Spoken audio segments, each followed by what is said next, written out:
We love getting your questions, so we want you to keep them coming via Facebook, Twitter, and on our webpage. Who knows, we might just answer your question here in the studio audience next.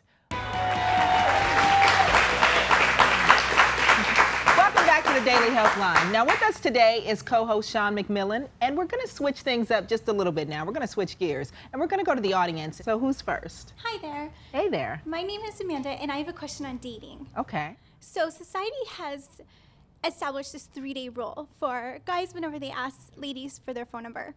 To me, I feel that is way too long. After about 24 hours, I have completely forgotten about him. If he calls, it's so awkward because I can't remember his name, and I've probably had about 10 other guys ask for my phone number, and I start to mix them up. And so to me, it makes... Oh, I'm sorry, it's my face. Oh, I'm sorry. It just 3 days to me, it just feels like it's way too long. Like it feels like they've tossed my phone number into a drawer and they're just gonna save it for a rainy day. And I don't want a phone call on a rainy day when you have no date for the evening, when a wedding comes up. And so I want a phone call quickly. So somebody else said okay, and everybody else was like So since this 3-day rule has been established, it's kind of a set standard. Is there, as women, taking it from our standpoint, if we don't approve of this 3-day rule, should we answer the phone after 3 days? Should we answer the phone after 4 days? If it's 2 days, should we? Okay, I just got to stop you because I don't know what society we're talking about. I don't know what rules. When I like someone and I found the one that I like, okay, it was not about a rule.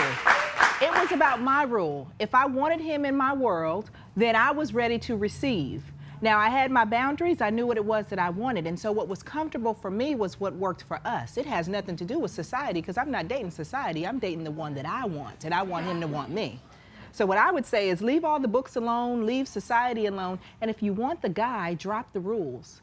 The only rule that matters is yours. Okay? I mean, I'm just...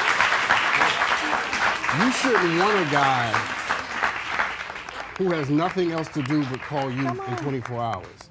In fact, you should be concerned about somebody who you just meet and then you become the priority of their lives. People had a life before they met you. And if you want to fit into their story, you have to be willing to read all the chapters that don't contain your name. Come on. As a guy, let me say this to you. Can I use that? That's good. I love it. As a guy, let me say this to you. It takes us 4 days to figure out what happened the night before. So get rid of the rules and be easy. Let love happen. Just let it happen. Yeah. All right, thank you. Good question. Thank you. Okay, who's next? There she is. Hey there. Hi, my name is Leslie.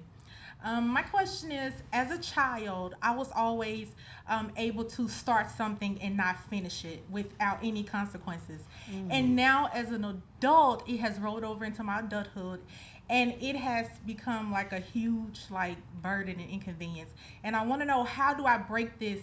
I think it's a generational curse actually, and I just need to know how to break this and start something and actually complete it.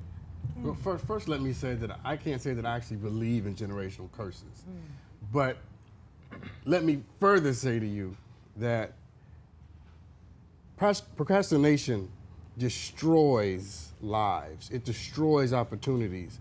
And what you have to experience is the pain that has come from all the things you missed. And I think if you experience that enough, it'll put in you the kind of resourcefulness and the kind of energy that you need to get it done. It's not about, to me, this isn't a spiritual situation. It really is about someone deciding that they've had enough of failure, they've had enough of not getting it done, and it's owning the rest of your life. Because if you make it spiritual, you make it a generational curse, you can blame the devil or 10 demons in the closet. But when you make it about the fact that you first believe that you are worthy of success, that you're not afraid of it anymore, because that's really a lot of procrastination, and that you're ready to be the woman that you believe you're created to be, then I think you'll get it done. All right, we have time for just one more, okay? Who's up next? Hey there. Hello, I'm Lali. Hey. My question is, do you think is it really possible to have a platonic relationship in between of friends, a woman and a man? You're asking the question, so obviously it's a problem. It's just a general question, I guess. Like There is no such thing. And so is it you that gets attracted to them or them that gets attracted to you? I guess them. So, okay, so you get into a male-female relationship, or is it female-female? No, like a male and a female. Okay, Yeah. and they get attracted to you quickly. And you're wondering, why can't I just have a friend that's a guy? Yes. Look at you. Listen to you. All right, here's the thing. It's not always them. You're putting this energy out there yourself. There's part of you that is enjoying what it is that you don't like. And it's subconscious, or it's an unconscious thing because you're trying to get a need met. Yeah. And so get in touch with what part of you needs this male figure in your life to show up and meet a need of yours that's not been met before, or else it's always going to be this enmeshed, confusing friendship. The heart is unruly. The heart doesn't behave itself. It doesn't conform to law, convention, custom, none of that. It does what it wants to do. And that's why relationships are a lot like medicine. They should be used only as directed and kept out of the reach of children. Come on. Yeah. Thank you so Or much. the immature that can't, fit the. Thank you so much for that. I hope you guys had a good time with that. We're going to take a quick break and we'll be right back right after these messages.